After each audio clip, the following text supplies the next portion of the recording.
Манас шаарында эттин баасын турукташтыруу максатында жана бааны 680 сомдон ашырбоо үчүн Орусиядан эт багытындагы малдар алынып келинди. Аны шаардагы мал союлуучу жерде союп, эт дүкөндөргө таратып башташты.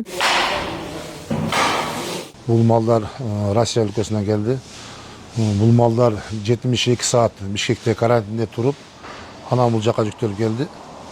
Бул малдарды ошол эттин баасын турукташтыруу максатында Жалал Абад облусунун агрохолдингдин филиалынын башчысы Мамасалы Такабаевдин демилгеси менен ушул жеке бир 4-5 фирмалар менен сүйлөшүп, ушул элге арзан эт, сапаттуу жана арзан этти ошо баасын бирдей немеде кармап туруш үчүн 40 баш 4 жашка чейинки кунажындар келип түштү. Алынган малдын 20дан ашыгы буга чейин эле союлуп, сатыкка чыгарылды. Натыйжада шаарда эттин баасы 680 сомго чейин түшүп, базардагы абал акырындап турукташууда. Мунун алдында УКМКнын Жалал Абад облустук башкы башкармалыгы сатуучулар менен касаптарга бааны негизсиз көтөрбөө жана келген этти белгиленген баада сатуу боюнча сүйлөшүүлөрдү жүргүзгөн.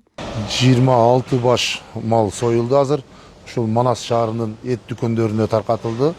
Ошол касаптар менен ар бири менен сүйлөшүп өткөрүп, чогулуш өткөрүп, бардыгын ошо бирдей сенада сатуу максатында ошол Манас шаарынын касаптарына эттер союлуп таркатылды.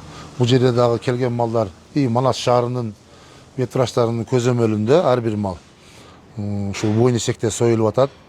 Мындан кийин дагы ар 2-3 күндө ушинтип буланып дагы малдар келип турат. Учурда жаңы эттин килограммы Манастагы сатуучуларга 600 сомдон, майы 100 сомдон өткөрүлүп жатат. Бул да чекене баанын төмөндөшүнө түздөн-түз таасир берип жатканын айтышты. Бизге 600 сомдон этин, 100 сомдон майын өкмөт берип атат. Малдын жаш мондой эттер келип атат. Ушулар бардыгы ошо союлган малдардан 600дөн берип атат, 680 сомдон сатабыз. Кече башталды союлуштар. Этти сразу түшүрдүк. Эттери семиз, баары жакшы, аябай сапаттуу, текшерүүдөн өтүп, полностью сатабыз жакшы. Эттин баасы мына 680 сатып атабыз. Өкмөт tomonidan жардам болуп атат. Бизге мына эттер жеткизип берип атат. Чырайлуу эттер келип атат, мына сатып атабыз. Элдер алып атат мына, жакшы. Бүгүндөн баштадык. Бул эми кунажын эти, аябай семиз кунажын. Жакшы жаш. Азыр баштанышыга жакшы, биринчи партия жакшы келди. Жаш малдарды алып келишти. Мурда эттердин баасы сиздердин өзүңүздөн кымбат келип аткан беле? Кымбат келип атат эми, илажы ушундай болуп атат. Азыр өкмөт 600дөн алып келип атат бизге.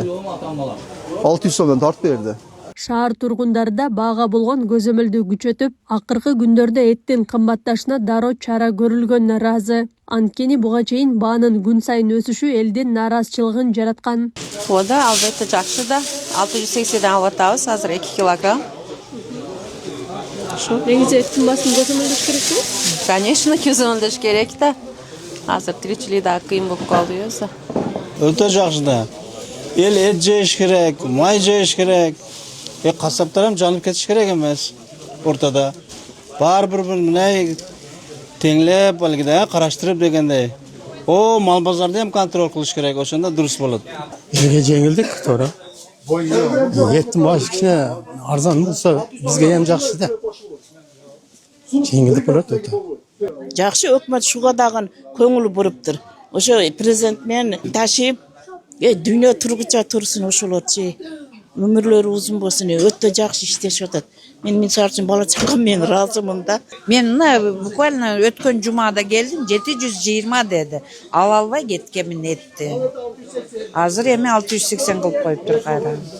Өкмөткө иштеп атат, өкмөткө сөз жок. Эске салсак, УКМК төрагасы Камчыбек Ташиев мэрлерди, акимдерди жана губернаторлорду эттин баасын көзөмөлсүз калтырганы үчүн сынга алган. Ал өлкөнүн бирде аймагында эт 700 сомдон кымбат сатылбашы керектигин эскертип, баа жогоруласа жергиликтүү жетекчилер жоопко тартыларын айткан. Жергиликтүү бийлик органдары такыр карабай койгон. Алар өздөрүнүн жумуштарын аткарбастан бул нерсеге кайдыгерлик кылышкан. Ушул боюнча жергиликтүү бийлик органдарынын башчыларына мен кайрылып кетер элем жана айтып кетер элем. Мындан ары базардагы баалардын кайсыл региондо болсо өсүшүнө, ошол өкмөт койгон талаптарды токтомдордун аткарылбашына жергиликтүү бийлик органдары жетекчилер жооп бересиңер. Жооп бересиңер. Шылтоо болбойт. Эгерде кайсыл жерде эттин баасы 700 сомдон 680 сомдон жогору болуп кеткен болсо, ошол жердеги аким, мэр, губернатор түздөн түз жооп бересиңер. Белгилей кетсек, 11 августта мамлекет эттин баасын негизсиз жогорулатуунун алдын алуу үчүн 90 күнгө чектөө киргизген. Деген менен эттин баасы тескерисинче кымбаттап кеткендиктен чектөө декабрдын аягына чейин узартылган. Акылай Карабаева, Замирбек Тойчубаев, Регион.